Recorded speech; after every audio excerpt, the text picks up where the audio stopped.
Hey guys, we're back with part 5 of our love story, and now the main focus on this one would be us trying for a baby. Now, a few years before lockdown hit, we were actively starting to try for a baby. We had been referred up to the hospital from our doctor's surgery, the fertility clinic. We had done all of our tests and we were ready to get started. So it was just a case of being on the waiting list. Unfortunately, due to lockdown, the wait increased dramatically. We felt like our dream was getting further and further away. So for a while at the start of the lockdown, we thought, let's just relax, have some fun, as much as you can anyway, in the house, and yeah, go for it on social media. We started social media for a bit of a joke to pass a bit of time, like most people actually done then. And we just started gaining lots and lots of followers. We had the best time during the start of the lockdown. We were out with the kids. Honestly, one of the best memories is going out into the fields with the sticky baton balls and playing with the kids like big kids. Oh, good catch, Kai. It was amazing. And obviously we've done all of our charity work as well throughout the lockdown. This is where you wanna be. Yes! Everything you ever did it! 20,000 pounds! Oh my god! Yes! As time went by, we realised this really was getting further and further away. So we had a discussion and we decided we felt like the only way forward was to try and go private. We then booked a consultation at GCRM clinic in Glasgow. They were absolutely amazing from the start, and we decided, let's go for it. What is the point in waiting? We got started with GCRM and everything was going amazing. We started getting our tests done, and that's the point where we realised that my AMH level was really low and I was distraught. Totally threw us back. They actually came back to us and said, well, you would maybe be better doing it the opposite way. We'd always wanted to do it that Abs carried my egg.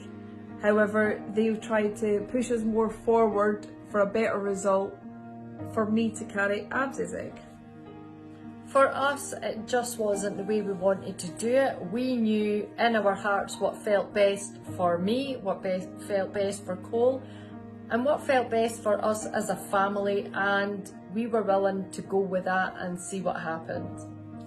So we trusted the process, guys, and we decided that at least for the first time, we will try it the way that we always wanted to do it, and if it wasn't meant to be, it wasn't meant to be, and then we would re-look at it. Luckily for us, it was incredible. Cole managed to get 9 eggs.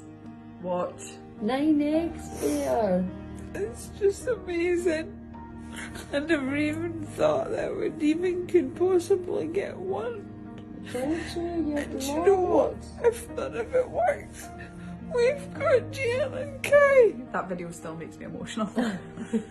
Which was completely out of the blue, completely unexpected from our consultant and everybody there, I think. So from the get-go, it felt really positive. I then went on to have transfer 5 days after Cole's egg collection.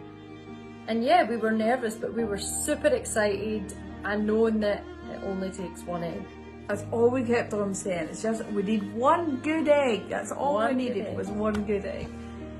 And then obviously, you have seen our journey. We shared our full journey on social media, which was stressful, it was hard. However, our journey's out there for everybody to watch, and we hope that it helped some people in whatever way. So obviously, Abs had the transfer and we were on our 2-week wait, the longest 2 weeks of our life. It was, oh my god, it really was the longest. Each day felt like a month, I can't even tell you. And it's just that wondering the whole time, am I? Am I not? I don't know. Well, we were so close to getting to the end of the 2 weeks. And on the last day before we went to go back up to GCRM to have Abs' blood checked, she had a bleed. Cole became really anxious and was completely convinced that it was all over, but something inside me told me it was not. Although I was watching this happen, I've previously had miscarriages in the past, but something still told me it was all okay. So I managed to convince Cole to let me go to Tesco and buy pregnancy tests so I could prove to her there's hope, something's okay here. And that's one thing that I definitely didn't want to do. I didn't want to take a pregnancy test early because I didn't want false hope. However, we did it anyways, and you've seen this clip, but I'll show you again.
I can't even see that moment the phone rang and we knew that they were phoning to tell us whether Abs was pregnant or not. We didn't record this moment, but it was just not prepared for this moment at all. We were just like in bed. We knew it was coming, but we didn't want it to come because although we weren't sure what was happening, we still wanted to hold on to that glimmer of hope that was positive. So if we didn't know if they were going to confirm what we thought we knew or if they were going to shatter our dreams, and actually it wasn't right. And that's when we got our big fat positive. Honestly, I mean, like, we've shared all our journey and all the moments after that. Some of the best moments of our life that we will never ever forget. And now we have this cute little bundle. Where's that little wet bum? Wetty. Wetty. We honestly couldn't have even imagined how our journey would pan out from the start to the finish. It was one of the most emotional journeys we have ever been on. We literally send out so much love to any family and any couple who are going through this, or if you know somebody going through this, support them, send them love, and just be there for them, because it's not easy. And do you know what, so many people have it so much harder. We were extremely lucky for it to work first time. Yeah, I just send so much love to everybody. So guys, that's the end of our love story. However, our love continues, obviously. Our next part in life that we want to do together, fingers crossed, is buy a house together. Now, we're going to work our bums off. We're going to try our best. We will share our journey, because I know it's not easy to get a mortgage. However, that's our next Big goal. Big goals, so fingers crossed we can do it. Next year as well, we were hoping to renew our vows. And we've already been talking whether we're going to have another baby. Follow us to find out. Till next time, guys. See you soon.